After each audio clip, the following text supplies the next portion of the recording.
Hello and welcome to SciShow Talk Show. It's that day on SciShow where we talk to interesting people about interesting stuff. Today we're having maybe our first repeat visitor. Is that for real? This is Diana Six, who's a professor of forest etymology at the University of Montana. And here in Montana we have a problem, and also I think all across, well, I don't know how far-ranging this problem is, with our trees being attacked by these little bugs. Right. And you have been studying that process, how our trees are doing, how to maybe control it maybe a little bit. And in the last 3 years, how's that going? Not so good. No. Well, the problem is really widespread. It's something like 45 million hectares, or I don't know, it's really vague, something like 70 million acres. So just sort of, is it focused on, this part of the world up into Canada? Yeah, it's Western North America, basically, which is still pretty big, for being local. Sure. Yeah. So it's killed a lot of trees. It's probably, I think, estimated now to be the biggest insect outbreak ever recorded. So it's one of those kind of flashy things, and the beetles become pretty notorious. Yeah. Luckily, is this a thing that you can see if you're like walking around in the forest? Can you like see them on the trees? Oh, they're pretty little. Oh, okay. They get nicely compared to a grain of rice. I likened them to a mouse turd. I mean, they basically look like one. They're little, they're brown. And so flying around, you don't really notice them much, but you can really notice what they've done. Yeah. In some areas, you can look across the landscape, and it looks like every single tree is dead for many, many, many miles around. Something like 80% of British Columbia is dead. And so if you think about how big that province is, it's a big impact. Yeah. Yeah. Yeah, so that's a big economic impact as well as a big ecological impact. Yeah. So I imagine there are lots of people who are trying to figure out how to control this and to learn more about it. Yeah. You've brought us some things. I think I know what these are. They look like this is a tree core. Right, and we use that to figure out how well the tree is growing, and we can do that over the lifespan of the tree, which is really nice. Every single ring in that core corresponds to a particular year in its life, and so you can count up the rings and you know how old the tree is, but you can also determine exactly when a ring is and figure out what the weather was, basically. So if you have a thick ring, the tree was getting lots of water and was growing really well, and if it's really skinny, it's really struggling. So I'm noticing a specific thing here, in all of these, is that there's a moment when the tree, literally, like the interior of the tree changes color. Right. Is that a normal process of being a tree? No, that's a normal process of being killed by a mountain pine beetle. Okay. So these are all cores from trees that were killed by beetles, and you can see this really pretty blue stain here. And it seems like it was a long time that this blue stain has been here. No. What happens is the beetles bore in, kill the tree, and the blue stain is caused by a fungus that the beetles carry. That is growing into the tree. And then it grows in right after the beetle affects it. Okay. And it's lucky for the beetle that blue is there, because that really is what keeps the beetle alive. Right, so the beetle itself can't digest wood. No, not any more than we can. It doesn't have the enzymes. So it carries with it this fungus that gathers up nitrogen and produces all these sterols that it needs for growth and development. So this blue part is the part that it can actually eat. Yeah. I also noticed that as this tree has aged, the rings are getting closer together. They're getting much smaller, and so they're very broad here, and so this tree is really growing very well. And right about here, so the last 40 years or so, it has slowed down substantially. And what we can do is go back and figure out what the difference is in precipitation and temperature that might account for that. So that's climate or like weather changes that are having that effect, not the beetle. That's Well, no, not the beetle. problems. This is all pre-beetle. Okay. But what we're looking for really is there a signal where some trees slow down or struggling with warmer, drier climate, whereas others may not be? And so with these cores, what we're doing is looking to see if the beetles are choosing trees that are genetically just not well adapted to newer, warmer, drier conditions, and whether they're actually leaving behind some that are genetically more adapted. Right, so you might see trees that have thicker rings even into this change in weather. Right. And some of the preliminary data we have shows that trees that are left behind do indeed have broader rings. But really interesting, back when it was cooler and wetter, those trees were struggling. And so it's like this genetically, like there's two groups of trees, one that didn't do so good in the old days and made it, but now is doing really well, and then others that did really well when it was cooler and wetter and now are really struggling. And those seem to be the ones that the beetles have killed. So we're doing this, and then we're taking the climate data, and we can figure that out for every single ring, and then compare it across all these trees in the forest and see if it corresponds to those that survive and those that the beetles chose. So I see that this is MC1D, B, and C, and MC2D, B, and C. How many of these have you taken? This summer, I've taken about 400. Okay. Yeah. And how many does your lab have on hand? About 600. Okay. This is a fairly new study.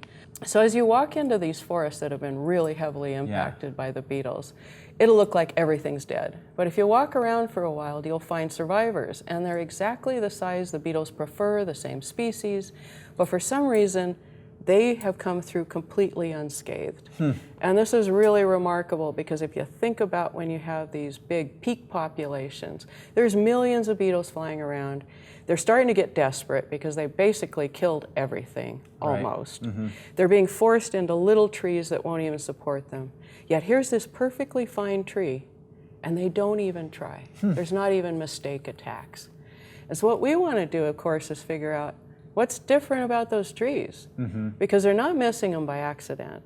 I mean, it's just, there's too much pressure. And so we're looking at what we call the phenotype, which is how their genes interact with the environment to affect the traits we see, like tree growth, which is what we can look at with the tree cores. We look at resin flow, which is a measure of their defense against beetles. And we also look at their chemical profile, which is basically how they smell, their chemical components, and that's the cues that insects use to find their trees. And so what we're thinking is maybe they're a little bit different.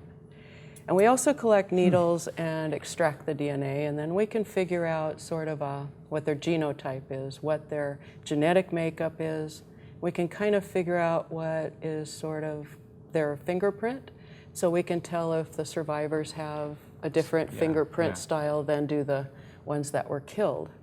So if you're seeing that these healthier trees don't even get approached by the beetles, there's not even mistake attacks, as you call them. Is it possible that the sicker trees are broadcasting in some way or the less healthy trees, before even being infested, that they're broadcasting some kind of signal that the beetles are sensing that, like, this is a susceptible tree? Yeah, beetles can see a lot of things with trees we can't see. They all look the same to us.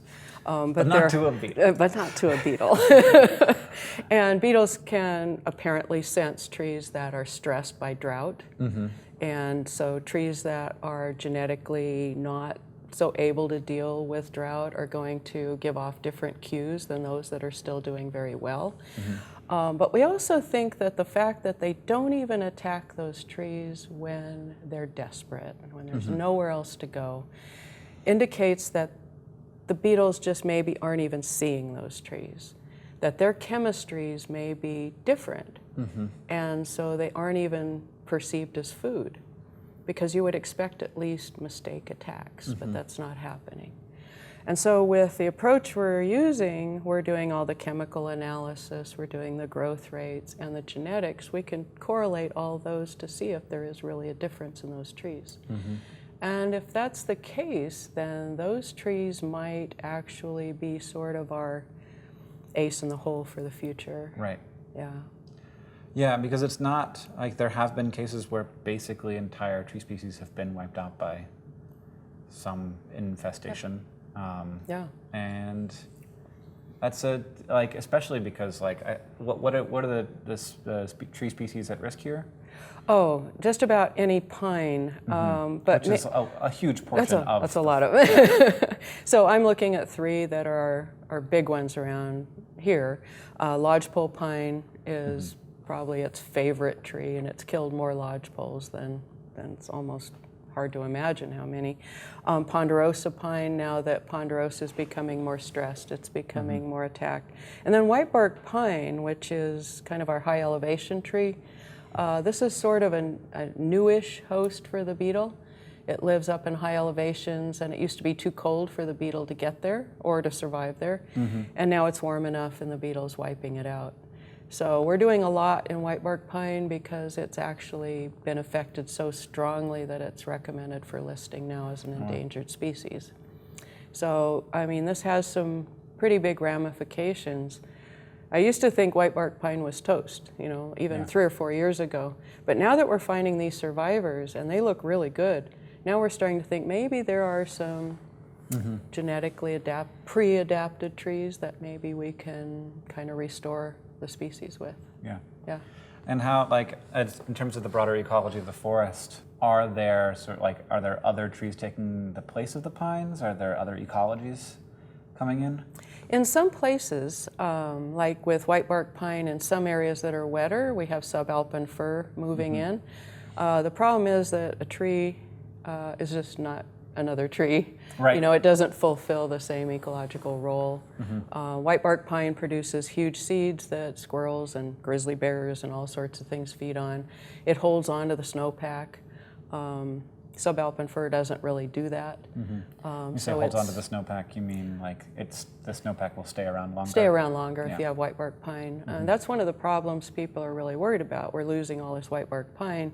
We're already losing our snowpack earlier because of warming, and now that may be even worse.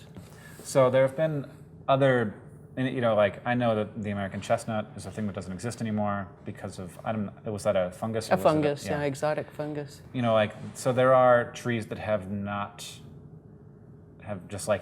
won't ever come back. Yeah. Is that a direction we're headed in here?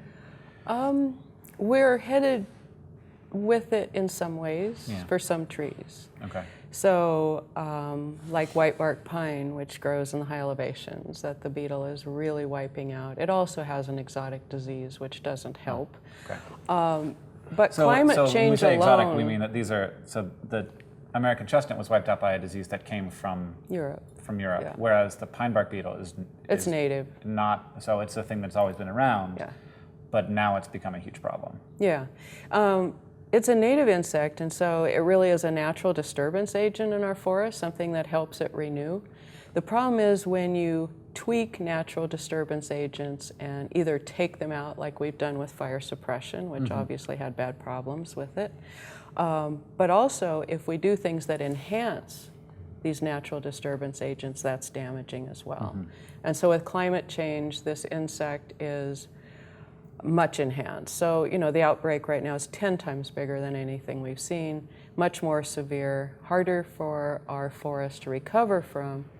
And also, we're expecting these outbreaks to be more frequent and more severe in the future. And so, at first, it's sort of depressing because you don't know how to stop this sort of steamroller. But we kind of feel with this genetic work, we may have a way to detect which trees are sort of pre-adapted. And maybe that gives us some hope. Yeah. So maybe this big outbreak was what we're thinking is maybe a big natural selection event that took out a lot of the trees that aren't adapted, leaving a few behind that we can work with. Well, let's meet an animal that maybe spends time in trees. I don't know. There's definitely not a tree, though. We're not bringing in a tree. Not a tree. Okay. Nor is it a pine beetle. Hey, Jessi, there's no animal here. No, but they're going to come soon. I feel like asking Diana what you think that noise is.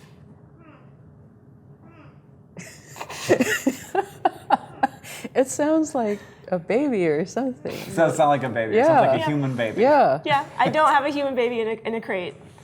Okay. I was wondering. This animal, I bet some of you guys know what it is just by that noise. But another hint is he loves bananas. So it's a monkey then. Well, there's lots of things that Not a like monkey. bananas. Lots of things like bananas. Yeah. Okay.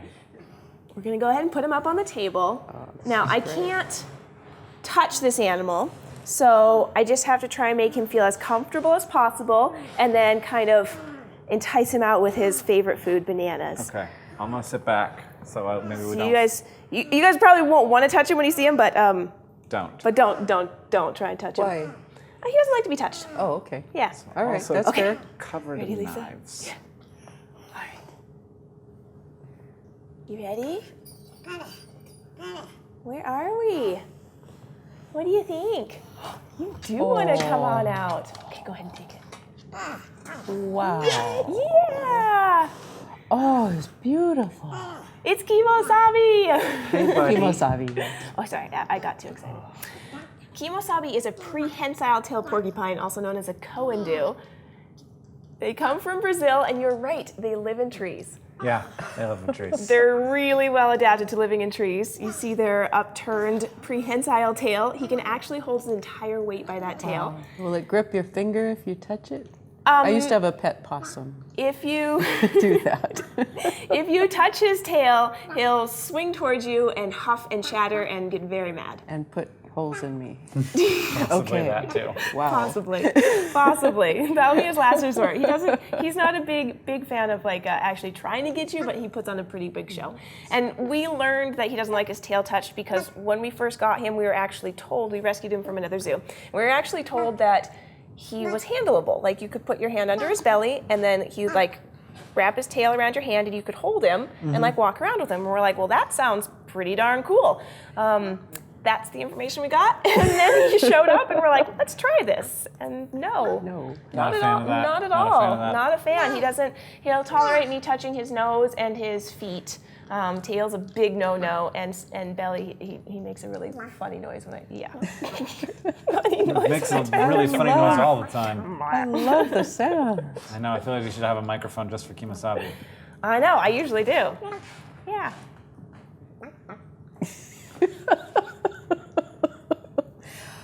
How did Kemosabe get her Banana. name?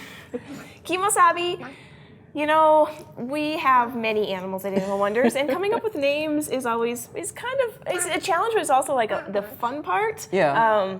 And we were, Kemosabe is just a fun name, and I looked up the meaning, and one of the many meanings means trusted friend. And I was just really, really hoping he'd be my friend and I'd be able to trust him. So that's how we got that name. Hi, bud. God, it's so cute. Hi. What a name. What do you think? That's I love when he amazing. chews, his eyeballs They do pop a bulge little in bit and out of out. your head. Oh, he's doing his angry porcupine dance. You want to come over here? Get some more? Yeah. I'm going to see if you use your tail. Yeah. Oh, There you go. See how he used his tail to help him reach farther and balance? So, how are Kemo's teeth doing? I So just saw he- one of them. Yes. He has special teeth. And actually, Lisa, do you want to grab me his teeth? I forgot to grab those. Oh, do you have some teeth? Yes, I have some teeth. So when we rescued Kemosabe, he was about 2 years old, and very shortly after we got him, he had repeat sicknesses, and we couldn't figure out what was going on, so we did an entire body, physical exam, x-ray, everything, and we found out that he had a rotten molar, or not molar, so incisor. Yeah. And they're rodents, and so they have ever-growing teeth, and they'll grow for their entire life, but if the root becomes infected, it's no good, and if you take the root out, it won't grow back. So that's what happened. It was all the way infected, all the way up into the root, and actually, thank you. Oh, I know. Yeah, somebody moved, huh? This is his tooth Whoa. wow. that came out of there. And so it goes all the way back into his gums, and that was the rotten area. Yeah. and this is what you would see in the top. We had to pull that completely out. That wasn't any fun. No, he was sore for a while, but it saved her life. If that would have happened in the wild, he would have died. Yeah. But we were hoping, so these incisors, they chisel against each other, and you can actually see a little edge right there where the bottom ones would fit right into that little groove there, and they would just rub, and they would keep them nice and short. But the one tooth on the top did not do that. Yeah, instead, it went kind of that way, and it started going in between the other two, and it's, hi. And you can see, yes, banana. Whenever there's not a banana, things are bad. Banana, here, I'll do it. Oh, look at the tooth. Yeah. So he's about ready for a tooth trim right now, and when that happens, we have our veterinarian come out and we immobilize him, and I have some tooth fragrance here. We immobilize him so we can get this done. And it's actually easier than getting him, it's easier than bringing him to the vet, so we have the vet come out and we do it at home. And so she trims about, half an inch to a full inch off of, this is actually a double, so that was the bottom ones there. And we get this every 3 months. Wow. We get a certain amount of growth. That's some serious growth. It is growing so much, but it's a process and it's not ideal, but we're saving his life. Yeah. He's been with us for 6 years now, so we've been doing this for quite a while. This last year has been a challenge because something else happened. He stopped eating his crunchy food, and so we trimmed his front teeth down, his incisors, and then she took a look at the rest of his mouth and found out that he had 3 rotten molars, and he was actually missing 3 other molars. Oh no. And so what has happened is he's lost all of his molars, and they've actually, that's good. Yeah, okay. So he's actually outlived his molars. He's 8 years old now, which is about the lifespan they'd have in the wild. And they're molars, and this is his molar right here, one of his molars. Yeah. And he's got 4 on the top and bottom on either side, and they slowly erupt, but they aren't ever growing. They just slowly erupt over their lifespan, and he's just had 8 years of molars, and that was it. So now he has no more molars. Oh. So it's all bananas all the time then? Bananas, well that wouldn't be good. Protein too. So he needs the protein, exactly. So we actually combined a rodent block and a monkey biscuit together, and instead of feeding them to him hard, we moisten them and get them into a nice little porcupine biscuit for him. Just mashed up pine bark beetles. There you go. Yeah. Protein. He said no. That's bad. I don't blame bananas. you. They actually taste quite good. Bananas. Wow, what an amazing animal. Those little hands, they're amazing. Aren't they? So they are designed to be arboreal. So they are shaped, to the side like that, so they can just clamp onto tree trunks and they can just climb around. He doesn't smell that bad. I can't smell him anymore, actually. Can you guys smell him? I smelled a little something when he first came out, but I don't. Okay. It wasn't unpleasant. Okay, good. He probably didn't pee in his crate then. These guys have a pretty distinct odor. I think they smell like onion BO, like human onion body odor. It's pretty intense, and they do that to mark their territory and to warn predators away. But if a predator does decide to come, they'll chatter their teeth, and they'll stand up and they'll do the little porcupine dance like he did earlier. He moans a little bit, kind of looks like a zombie. So these quills are really amazing. They are barbed at the tip, and so if you looked under the microscope at them, it looked like a fake Christmas tree. They're all over it. There's these barbs that go all the way down the end of the tip there, and when they go in something, it's really cool mechanisms that are happening. They go in twice as easy as a hypodermic needle because of those barbs, and once they're in there, it's 4 times as hard to get them out as it is to get them in. Right. So they're just stuck in there. I would like hypodermic needles to be easier to get in though. That sounds nice. Yeah, so they're doing research to see how they can use it. All right. So he has these big quills. So here's a big quill that he has right there. And that would be like one from his head there. They get a little bit bigger on his back. But I also wanted to show you he has smaller ones. They go through his entire body, on his belly, all the way down his What are you arms. doing? He's stretching out. He's That's like, oh, big stretch. Oh my God, he's stretched. You know, you want to try and feed him?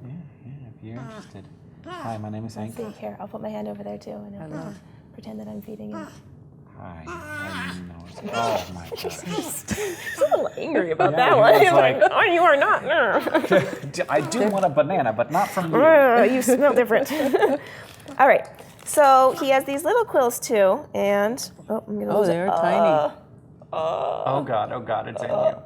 4 times harder to get out. It hurts too. All right, this is a porcupine quill. This one right here with a little the black tip there. This is one of his quills, and this is a hedgehog quill. So I just wanted to show you. A lot of people think hedgehogs and porcupines are related, and they're not, and their quills are very different. So if I poke this into this sheet here, you poke it in. Pull it out. Yeah. Yeah, just went in and out. It was. He's coming out. Oh, more stretches. Oh, yeah. Stretch. There should just be a YouTube video of that. Yeah, I mean, I can just tell by looking at this one that it's narrower. Yes. Okay. So now try and poke it in there.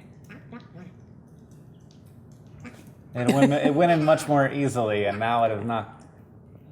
Yep, that's different. I don't want this one inside of my finger. No, I mean both of them Wow. would hurt, but that one's gonna stay in there. my. Yeah, pull it out of there. Oh my God. It's like the choya of the I need animal pliers. kingdom. Jeez. Wow. Yeah, and that's a tiny one. That's not even a big one. And there's a bunch of little Fuzz stuck to it. fuzz stuck to it. It took some of its no. predator whatever thingy with it. That was a very different experience.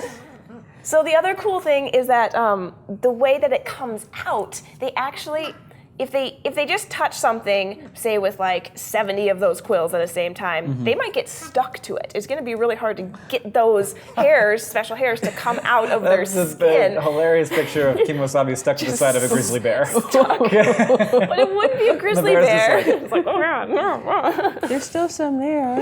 If it was like a glove and I would be like that, he might get like stuck to it. It'd be hard to get away. But if they intentionally like put force behind it and drive into, like a Coendu would run forward and try and stab with the top of his back there, and then a North American porcupine would try and run backwards and slap with its tail and up and lower back, and that with that force, it actually pushes the quill into their skin. Now they can't go too far because there's a little nice little, it goes in and there's like a bulb right here, so it can't go in. But it breaks a little tissue on the inside so that when it pulls away, it comes right out of quill them comes out, yeah. and it stays in the. So I mean, it took forever to figure out what that mechanism was, Yeah. and I find that super fascinating. Hi. And then he's not one of the largest, he's actually fairly small. The smallest porcupine is 2.2 pounds, it's the Rothschild's porcupine. The largest is the African crested, and they have 2-foot I've quills. seen those. But they are from Africa, and they're old world porcupines. They don't have the barbs on their quills. So instead, they grow in little clumps, and they like rattle their quills together, and they try and just poke things like hedgehogs. I'm gonna try and get him to turn around and see if he can look at the camera for a second. It's amazing as he chews, his eyes go in and out. I know. Isn't that weird? Hi, bud. What do you think? Yeah. Yeah, you got it. You're welcome. What do you do when Kemosabe needs a bath? He doesn't get a bath. That never happens. Nope. Good idea. I Nope. agree with this policy. You know, when we sedate him, I try and clean him up a little bit. He would obviously be moving around a lot more looking for food in the wild, so he'd trim his nails down, but he's not going to do that in his tree fort as much because, you know, he's pretty spoiled. But I do a little bit of grooming. I've cleaned his ears before, and he has quills, like, on like the little ear flaps. And so I've gotten quills in the little Q-tips that I've been using. And Almost like the littler quills are the ones I'm more concerned that's about. me too. Yeah, those ones scare me a little bit more. Hi, do you want to go back to your crate? What do you think? Yeah. Okay. Yeah, I think so. What an amazing All right, animal. look, we're gonna have to turn around. See, there's a crate coming. So many quills. There it is. Go on in. Yeah, let's go home. And let's give you a banana. Oh, good job. Here you go. Yeah. Yeah. Yeah. That's good. Thank you, Lisa. All right, there's like a half a banana left that Kemosabe didn't finish. Who's gonna eat it? That's okay.